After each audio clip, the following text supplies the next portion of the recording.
We got any time to come up with a plan? My question fell on mostly deaf ears.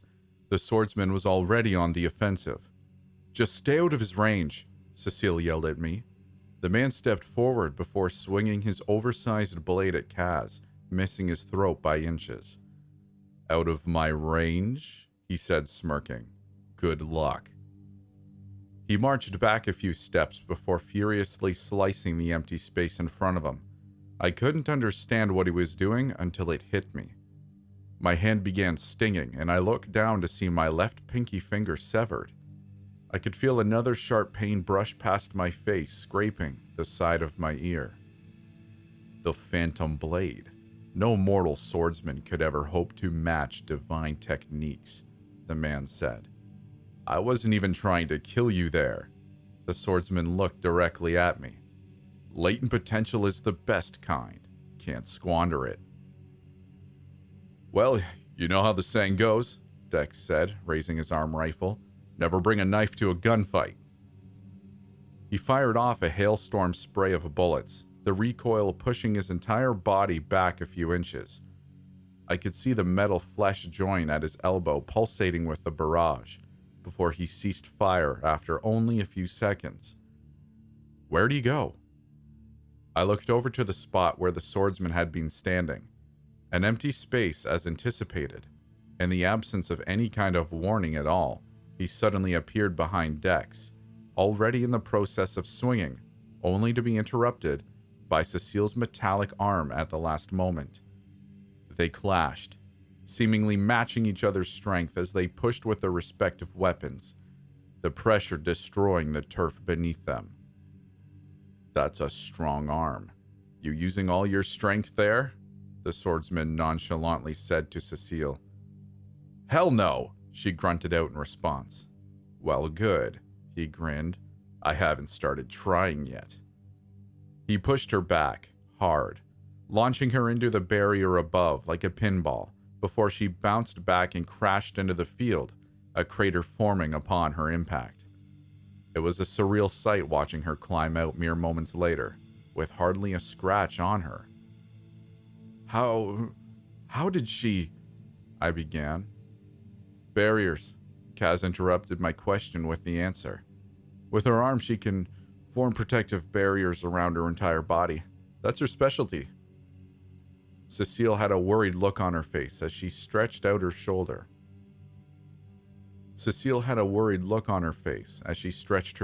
Out. Yeah, but hard to use that for a fence. She was obviously lying when she claimed that she wasn't using her full strength to hold the sword back.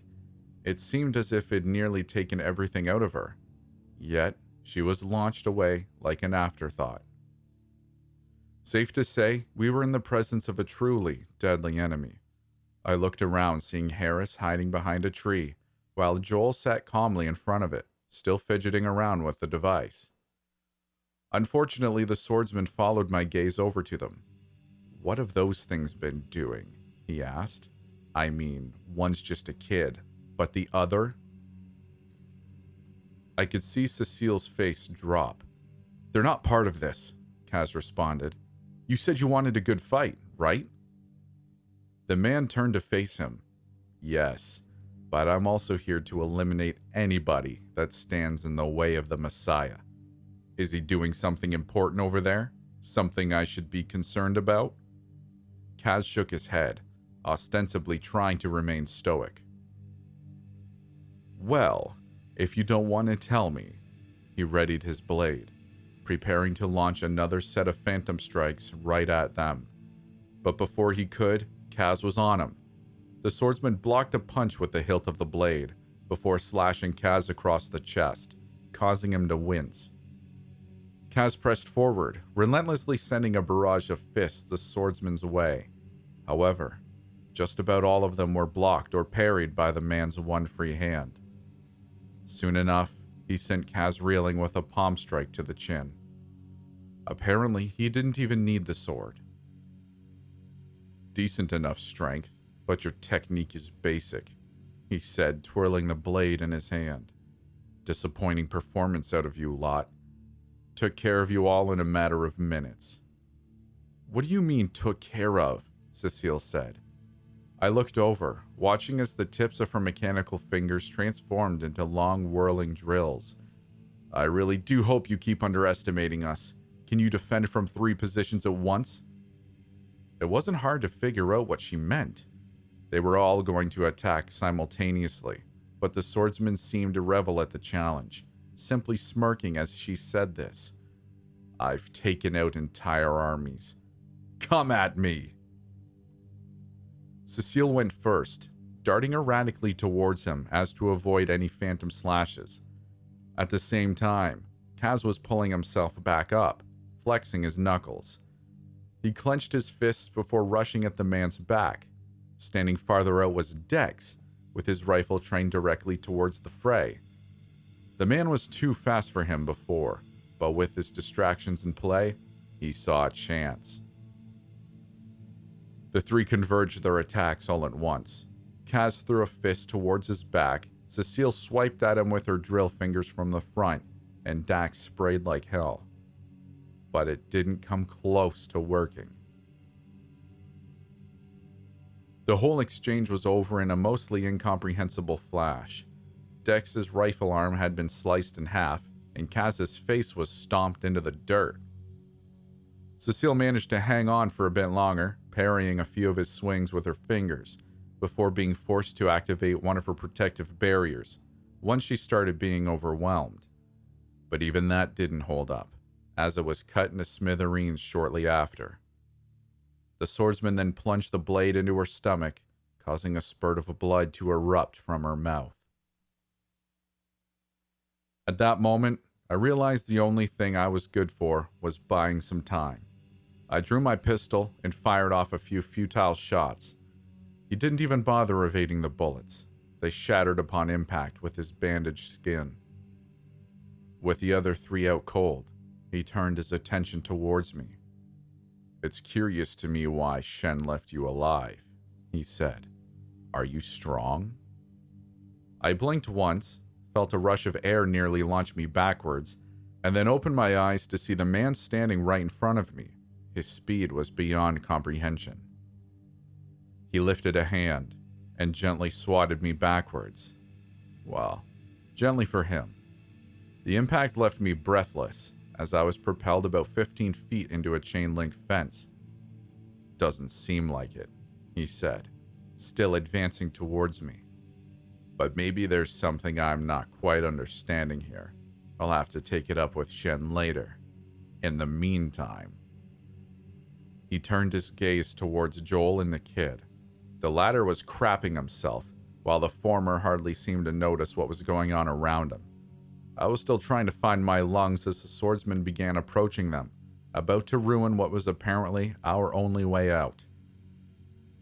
I began crawling towards them, observing their interaction as I did. What have you been doing? The swordsman asked Joel while the kid remained frozen. Surprisingly, Joel remained absolutely calm. In fact, he didn't do as much as glance up. Are you just gonna pretend I'm not here? The swordsman said, bending down so that their eye levels were more even. That's a valiant strategy. Is it gonna work, though? What if I just grab that thing out of your hands and crush it? Then what? Joel chuckled, still not looking up. Go ahead. And do it then. They always make that mistake. What? The swordsman asked. Well, I've been around. Don't want to facilitate any more destruction. Every night I think about the countless worlds I visited that have been reduced to nothingness simply because one fool wanted to show me their bravado. The strong always end up being the instruments of their own demise. He held the device up, nearly shoving it into the swordsman's face, who backed up instinctively. I'm not doing anything for any particular reason. It's true that overwhelming responsibility must come with overwhelming power. I'm doing this to ensure that you have a universe to live in. But at the end of the day, I'll spare you no pity if you try and stop me, if you decide to be the fool of your own world. I could see the swordsman swallow as he backed up further. I didn't blame him. Joel said the words with such force and conviction. that even I was beginning to believe him. Well, what is that thing? The swordsman asked. Joel looked up at him for the first time since he'd been approached. Something that you could never hope to understand. Okay, try me. Joel sighed, rubbing his eyes. You understand the concept of the multiverse, don't you? The swordsman tilted his head. What does that have to do with anything? Just hang on. Let me explain, Joel continued. It'd be ignorant and straight up arrogant to assume we'd be not only alone in the universe, but in this entire plane of existence as well. Okay. The swordsman scratched his chin. Assuming that, we understand that there are additional realities not only parallel but adjacent, above, below, and in any other conceivable direction from us, like a road map. The swordsman had stopped speaking entirely. Beyond that, there will be instances where, sometimes, different realities begin bleeding into each other, creating a... Okay, the swordsman stuck out his arm. I get it. Joel raised his eyebrow. You're trying to buy time. Joel chuckled. Well, not anymore. A robotic fist suddenly drove itself into the side of the swordsman's temple. The hit sent him crashing headfirst into another tree. I looked over to see Cecile with her arm outstretched and fist detached, smoke rising from the end of the wrist she'd shot it from. How much more time? She asked Joel, wincing with every word as blood poured from her stomach. Joel sighed. About 5. 5 minutes? Kaz said, pulling himself out of the dirt. Do we have that kind of time? Joel shrugged. Look, I'll be honest, it'll more likely take 8. Dex ran over, clutching his severed rifle arm. This freaking hurts. I think the gun in my skin cells literally fused or something. Is the sword guy dead at least? Almost like a response, the swordsman bolted back up, clutching a bloody wound on the side of his head. Oh, let my guard down. Got a fast talker on your side. Nice trick. He picked his weapon back up. I gotta hand it to you, lot. Really didn't think you'd get one good hit in on me. Cecile's mouth was agape in disbelief. That fist is capable of tearing through ships, she said. The swordsman laughed. Well, look who's stronger than a damn ship. The situation became infinitely worse when Brando and its master busted through field entrance. They were followed by the lady who'd been conducting the rituals, along with Kalos and Shen. Shen, that bastard's expression was beyond smug as he strolled out towards me. It was almost the visual equivalent of a taunt, as if he were asking me the silent question. Wonder how you're gonna make it out of this. What's up, Soz? You're already here? Shen said. These guys didn't give you any trouble, did they? That's not gonna do well with the boss. The swordsman, whose name was apparently Soz, scoffed in response. No trouble at all. And then, from above, the world's biggest douchebag. The one who was apparently both the mastermind and muscle behind it all. The orchestrator of this whole crap show. The Messiah, aka Trent Raisin. In his pale-skinned, black-suited, vortex-eyed glory. With a faint violent glow surrounding him, he descended, floating down at a calm, constant speed. All of my messengers are here, he said, his feet touching down on the turf. And you people are the only ones left. One last chance. Transform yourselves and become a part of my divine legion. The world's going to change regardless of what you choose to do. The following few seconds were both silent and tense, only to be broken by Kaz, who began chuckling uneasily, like somebody who'd found themselves in the most drastic of situations, forcing themselves to laugh in order to cope. You feel that? He asked Cecile. She simply nodded, a defeated expression on her face. It didn't take me long to figure out what they meant. It was like an overwhelming presence slowly sinking your entire body into the ground. But not only that, there was also a more esoteric effect to it, like your very soul was somehow being compressed. I was blinded by an extraordinary flash as the already overwhelming aura grew heavier. With my eyes still closed, I heard a piercing shatter from above. When my senses returned to me, I looked up to see that a portion of the dome had been smashed open. The culprit was standing right at the center of everybody else. It looked like a winged man made out of sheer golden light. Well, more like a titan. He towered over everybody else in the vicinity. All of Trent's messengers stepped back, likely feeling the dangerous pressure exuding off of the entity. But not Trent himself. His feet stayed firm. The golden man moved forward, leaving behind a trail of yellow fire wherever he stepped, before speaking in a voice so thunderous that it caused my insides to tremble. From the crossroads that connect heaven, earth, and hell, Judas has arrived.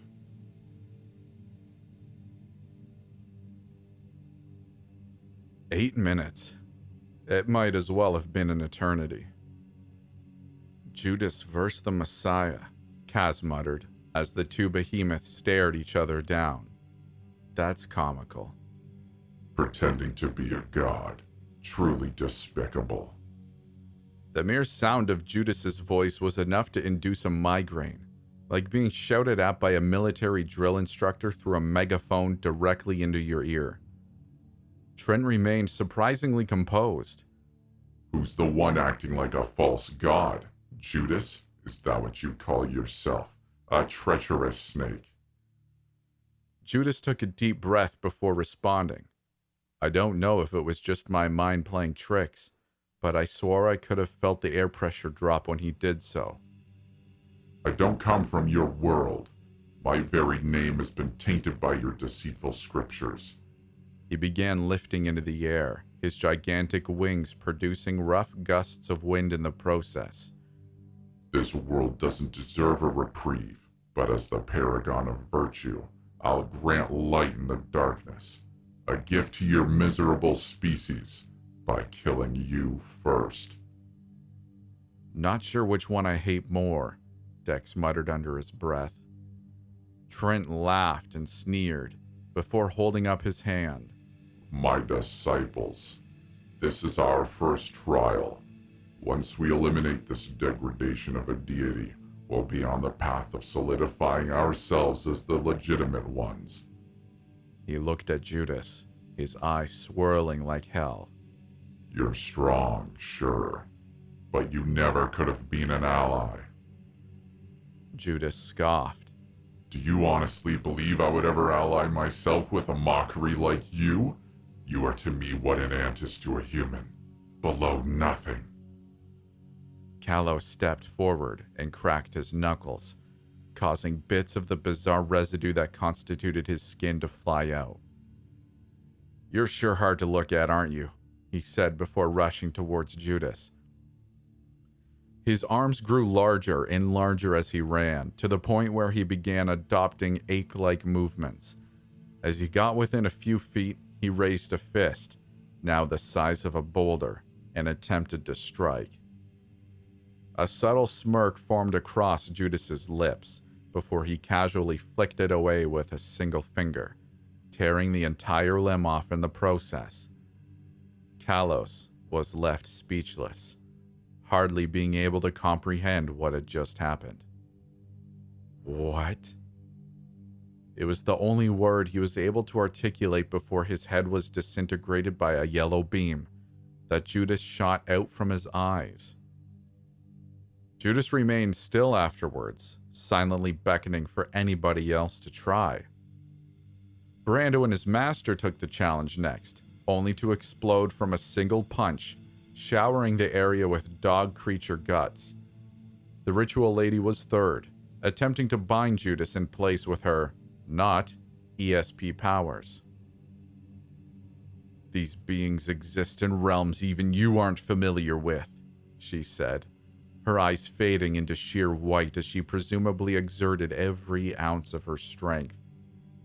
However, it made no difference to Judas.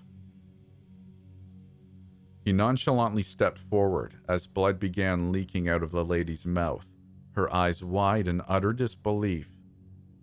How are you? How? She rasped out. Not only am I familiar with these beings, Judas said. I conquered them centuries ago. He raised a hand, causing the woman to lift up with it.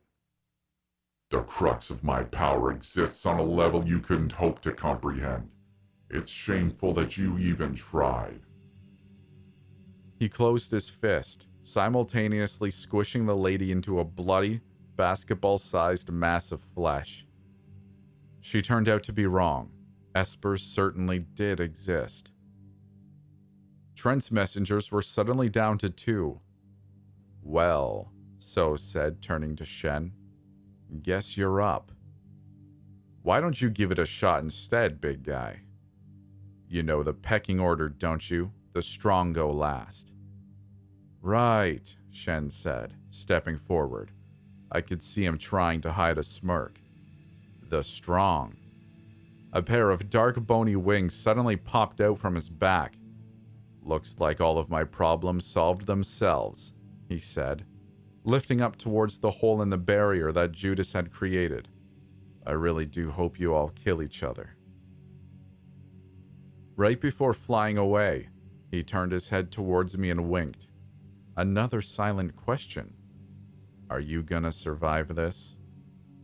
So's grimaced. He's trying to save his own ass. Unsurprising. I'll chase him down later. No need to worry about scum like him. He extended his blade, pointing it right at Judas. I hope you know that the powers you've seen so far pale in comparison to mine.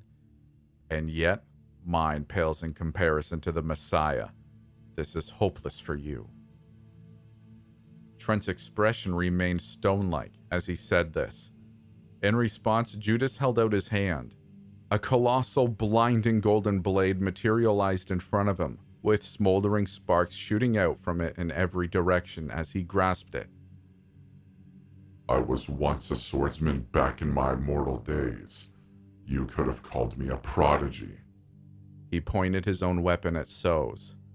I haven't met another practitioner of the blade that could duel with me in over 2,000 years. Let's see if you can evoke a shred of fighting spirit out of me. A prodigy, huh?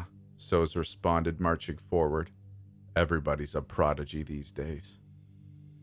He reached up and removed the cover from the top of his face, revealing 4 sharp, slanted, glowing crimson eyes, with a 5th, larger and circular, at the top.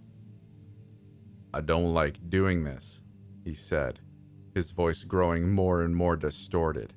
I never feel like myself. It's like I go into a frenzy every time. The ensuing battle was completely incomprehensible to me, but one thing was for sure. So's was definitely holding back when he fought against us. The two were respective red and gold blurs zooming through my field of vision, absolutely overwhelming my human sense of vision and reality. I couldn't follow anything. After about 10 seconds, they stopped, sliding backwards in opposite directions on the field. Judas didn't seem to have a scratch on him, while So's looked like he had just swam through a sea of needles. He exhaled as blood dripped from cuts covering every inch of his body. I'm impressed, Judas said. You defended 830 out of 1,000 lashes, but still you couldn't land one on me. So's grunted, before chuckling something ominous. Oh, you're gonna force it, aren't you? He took his sword and ran it down his abdomen, shredding his bandages before ripping them off completely, revealing massacred skin beneath. I'll have to resort to forbidden techniques. He took his sword again and lopped off his right forearm. A few seconds elapsed before a new arm grew in its place. It was dark and veiny all over, with a giant mouth at the center of the palm. The veins quickly expanded, enveloping the rest of his body, covering his wounds as they did so. He grasped the sword in his new hand, with the mouth biting the handle, keeping it in place. They rushed each other again, or I assumed they did.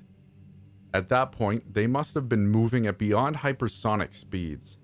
I couldn't see anything at all, not even blurs. The gusts of wind being produced from their clash sent me flying backwards, and I could feel a sharp pain invading my eardrums.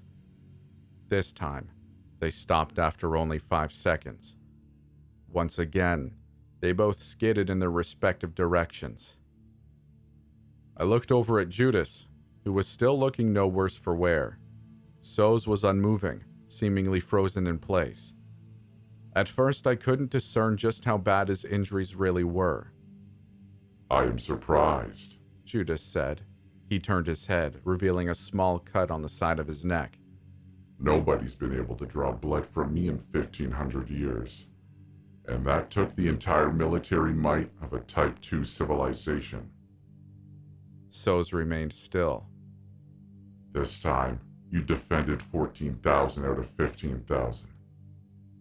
All of a sudden, Soz began falling apart 1 square inch at a time, before turning into a pile of cubed flesh on the ground. Still not enough to earn my respect. And with that, we were down to the final 2. How much time has passed? I asked, whispering. 2 minutes, Cecile muttered in response. I looked over to see Joel still picking away at the device. Oh God, I thought. Trent stepped forward, facing Judas directly. He smiled. I know what you are. And what is that? Just another trial. Judas scoffed. Whatever you say. Trent began ascending upwards, the dark aura surrounding him growing in intensity. You've shown me the light, Judas. What I need to do in order to reach ultimate divinity. 6 portals suddenly materialized around him. I'll show you my true strength. I won't live in anybody's shadow. Not yours, not even the existing gods themselves. From each portal, dark, armored, dragon-esque creatures emerged, breathing black fire in their wake. Each one was about the size of a school bus. These beings are physical manifestations of my own aura, an extension of my deepest soul. Take them out, and then I'll fight you myself. In the meantime, He turned to look at us. I'll have to eliminate the riffraff. Trent sent one of the creatures after us while the other 5 rushed Judas. Kaz stepped forward, attempting to stop the dragon in its tracks. He managed to halt it for a few moments before getting launched backwards. The creature released a massive gust of flames from its oversized mouth, nearly scorching my skin right off. At that point, all I could do was evade. Damn it, if Trent pushes Judas too far, we're screwed, Cecile shouted. Cecile struggled to block with her mechanical arm as the dragon swiped at her. I looked over to see Judas cutting each of the dragons down as they attacked him, utterly unfazed as he was engulfed in their fire. However, the creatures remained relentless. At the same time, we were struggling immensely against just one. Cass stood up, limping back into the fray, only to be blasted by flames as the dragon tossed Cecile aside. He grunted in pain as his skin was burnt to a crisp. Can't avoid it now, he muttered, plunging his arm into his chest. Before anybody could ask what he was doing, he pulled both of his remaining 2 hearts out. Kaz, what the hell? Cecile shouted. He just grinned. You gotta keep your best tricks a secret till the last moment. He took both organs and slammed them together, causing them to inexplicably fuse into one.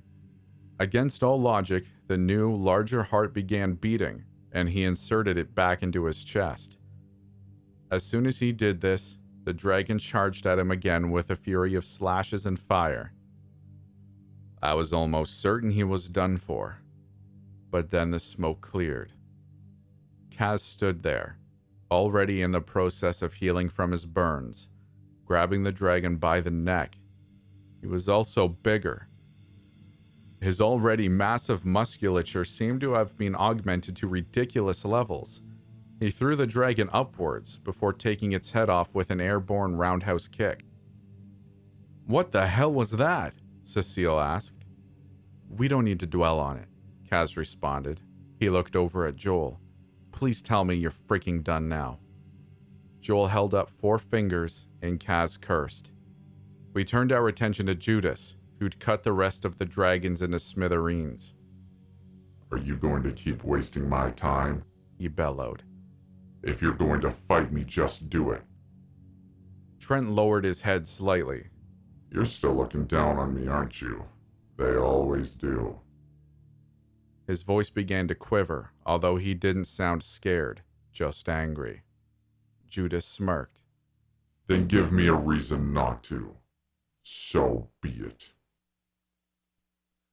Trent closed the portals before a thick, dark, violent smoke immersed his entire body, eventually forming what appeared to be a massive dragon head atop a giant humanoid body. "After years of exploitation, humiliation, and torment, this is what I've become. What they forced onto me, my true core." "Who pissed you so bad that it cost you to take on this ungodly form?" Judas asked. "Everybody." The dragon head version of Trent charged towards Judas, roaring something fierce. Judas stepped back, readying his devastating blade. He dodged the attack and swung hard at the head. His blade shattered upon impact. Visibly surprised, he left himself open for a 2-fisted strike that buried him into the dirt. But Trent didn't stop there, unleashing a frenzy of follow-up blows that shook the ground around us. Eventually, Judas caught one of his punches and retaliated with an I-beam blast. The force was enough to send Trent up and through the barrier, before he weaved away from the beam and dove right back down. Judas dodged the calamitous landing, the force of which reverberated underneath us, staggering everybody. They stood up, staring each other down once again. "I see," Judas said. "You're different from the rest. No normal willpower could have yielded something like this. You're motivated by something esoteric, aren't you? Experienced hardships incomprehensible to most others." "You wouldn't understand," Trent growled. "I'm sure I wouldn't, which is why I'll take you fully seriously. Know that from this point on, I won't be looking down on you." "All right," I heard Kaz say from beside me. "I guess this is how it ends for us. Really wish I did something better with my life." I looked over at Joel, still feverishly doing something with the device. Before I could even ask, he held up 2 fingers. "But we don't have 2 minutes." "I appreciate it," Trent said. "but I still view you as nothing but a trial that needs to be overcome. An enemy and nothing beyond that." "Of course," Judas replied. "I'd be insulted otherwise." The realization of impending doom was a hard one to swallow. We were about to be collateral damage from a clash between genuine titans. I was less than insignificant at that moment, an utterly irrelevant presence. Yet, my understanding was that if we were going to die anyway, I might as well try something. We were so close. Just stall, I thought to myself. Before the two could engage and simultaneously guarantee our deaths, I stepped in and began shouting, "Hey, wait! Just a minute! For a second!"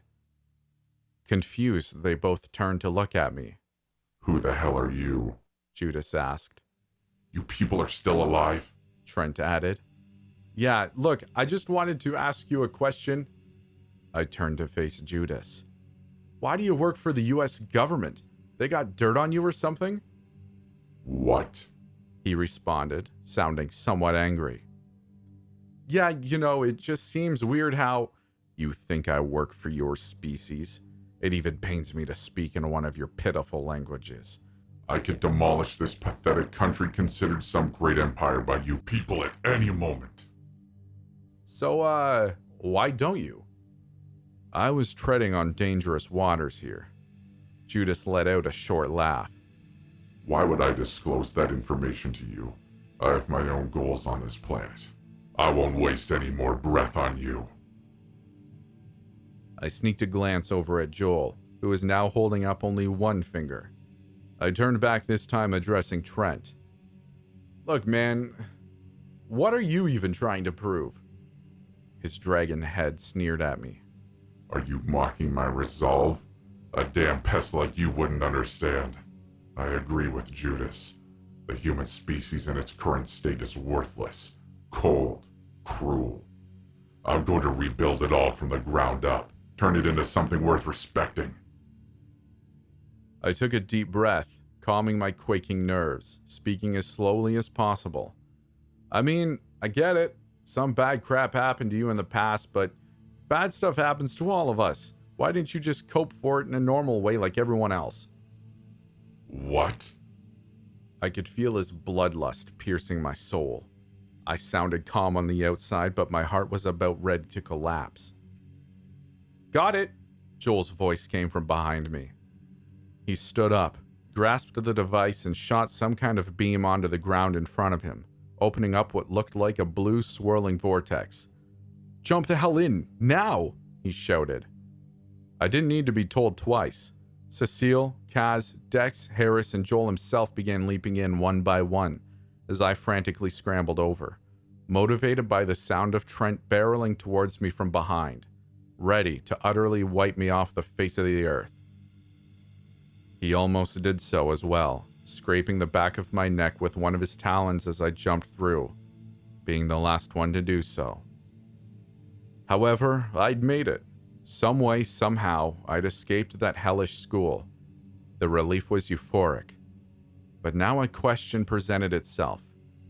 Where the hell were we going?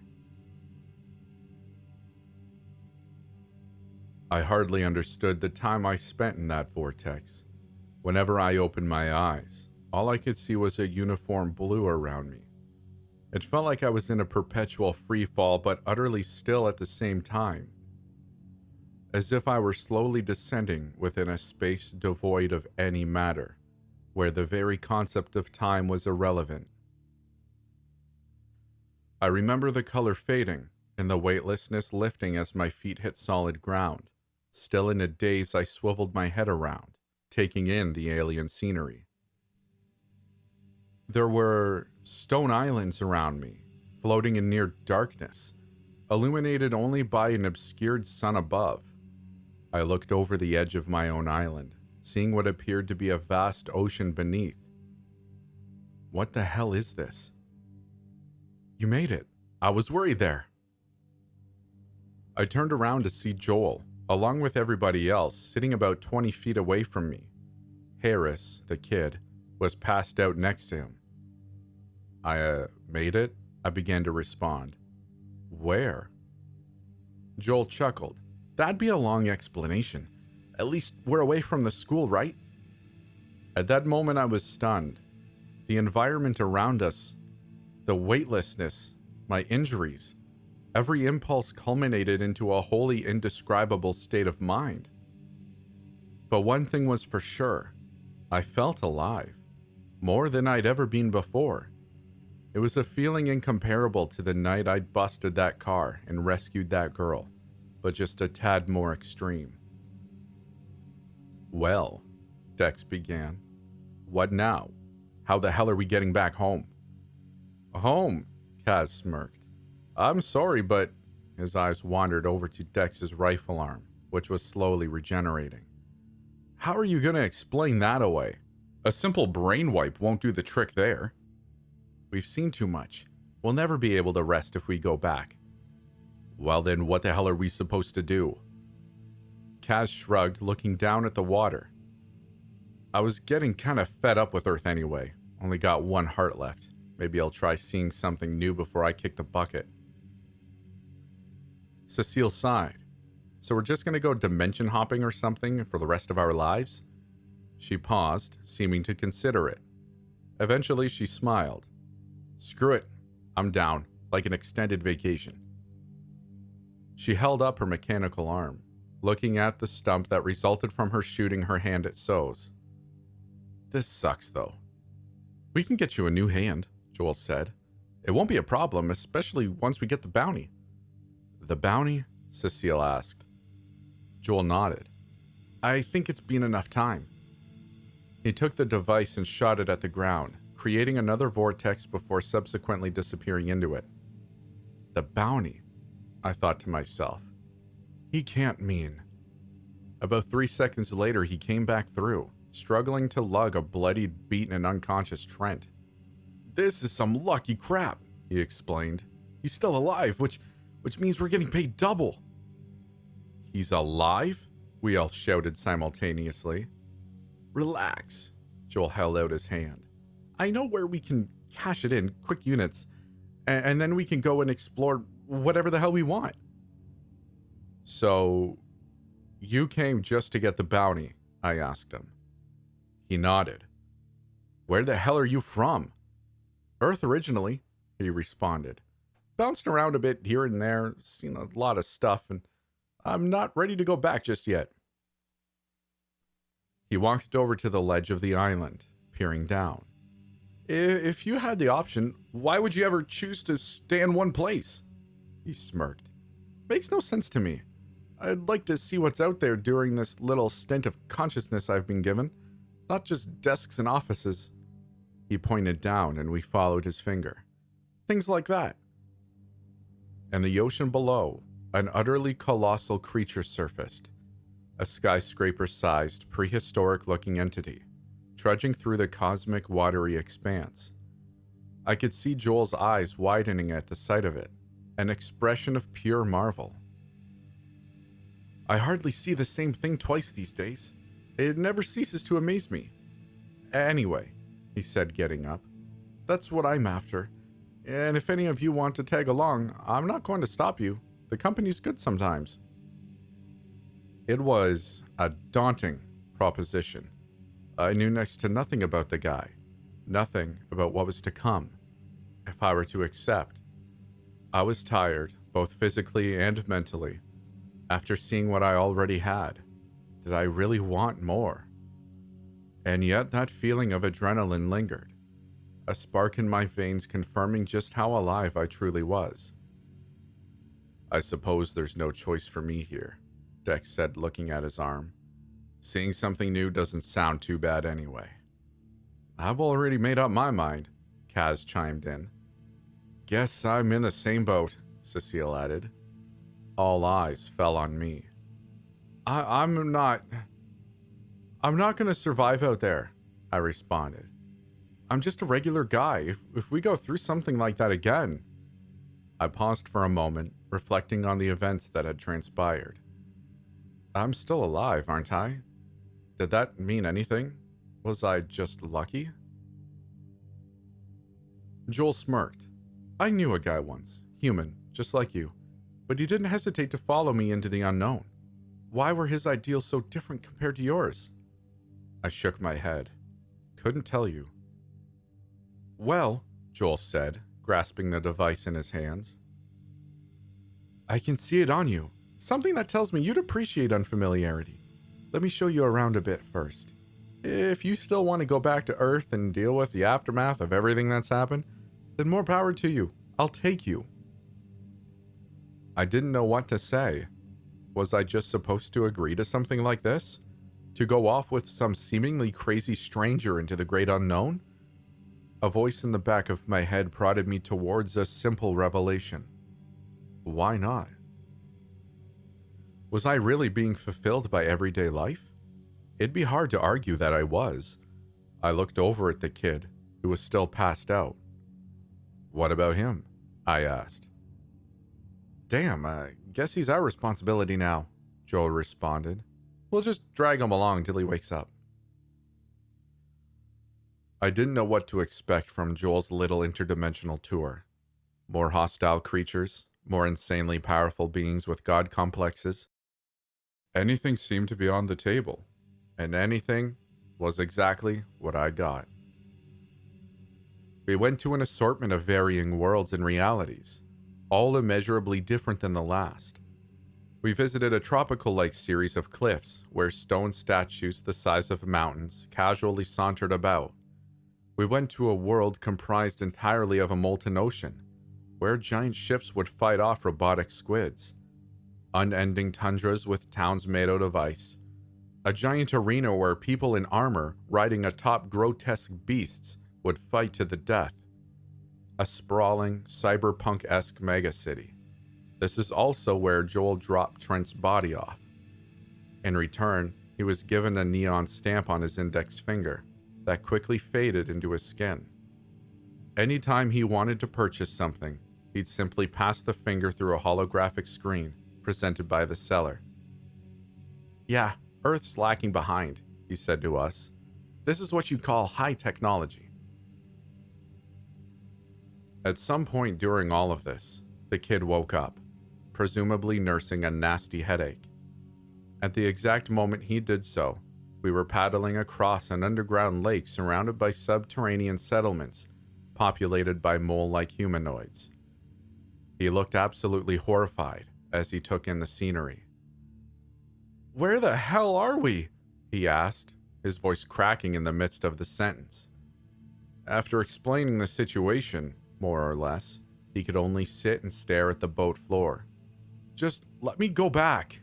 Go home," he said, addressing nobody in particular. "I'm sorry, kid, but that's a bad idea." As Kaz went on to explain, his absence from the evacuated crowd was a problem. If the government presumed him to be dead, and his body was never found, it'd be a simpler matter. However, if he were to suddenly come back, hours after the incident, things would become exponentially more complicated. "They won't only keep pestering you," Kaz told him. "They'll also be bothering the people closest to you, like your family. And trust me, maintaining confidentiality is something that they don't take chances on." "But it's unfair," the kid whimpered. "Yeah, well," Kaz began to respond before being cut off by Cecile. "Everything's unfair," she said to him. "You need to remember that you can't control everything that happens to you. When crap goes south, you just have to be strong. Don't expect a savior. Become your own." That little pep talk rendered the kid speechless as he stared back at the floor. Seeing this, she patted his back for a brief moment.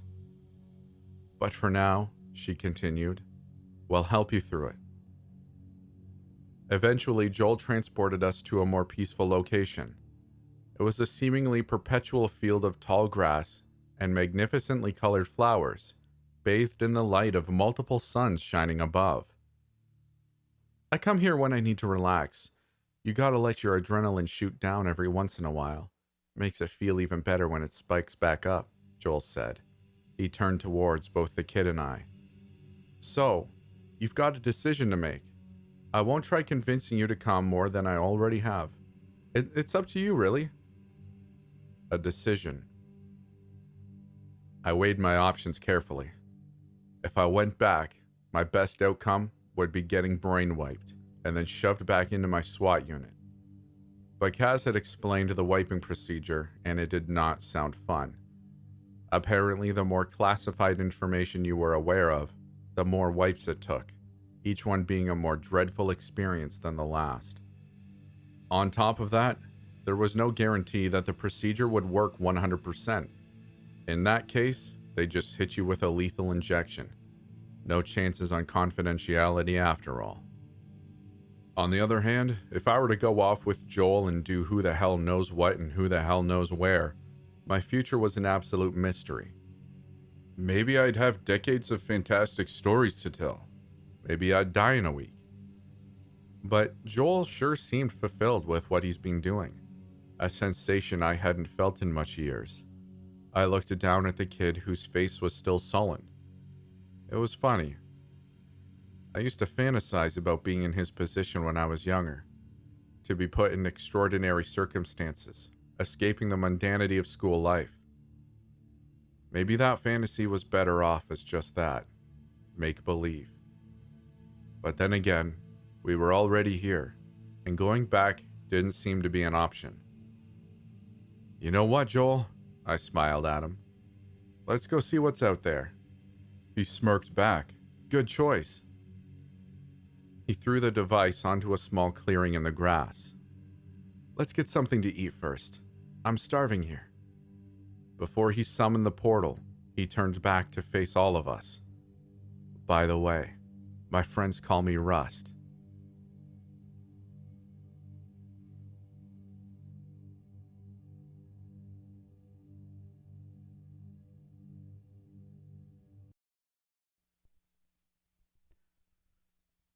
Thank you for making it this far. I hope you enjoyed the video.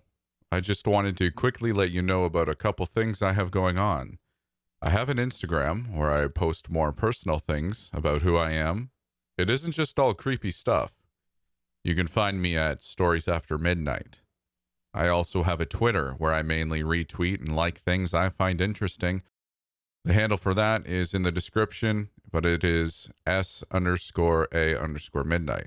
I should really find another one because that's hard to say. If you really like what I'm doing, consider joining the Midnighters. That's my growing community where we hang out and have fun and talk about cats. You can find a link to our Discord in the description below. We'd love to see you there. Other than that, it'd make me happier than a cat on a table full of antique glassware if you'd like the video and consider sticking around for more. We'll see you in the next one.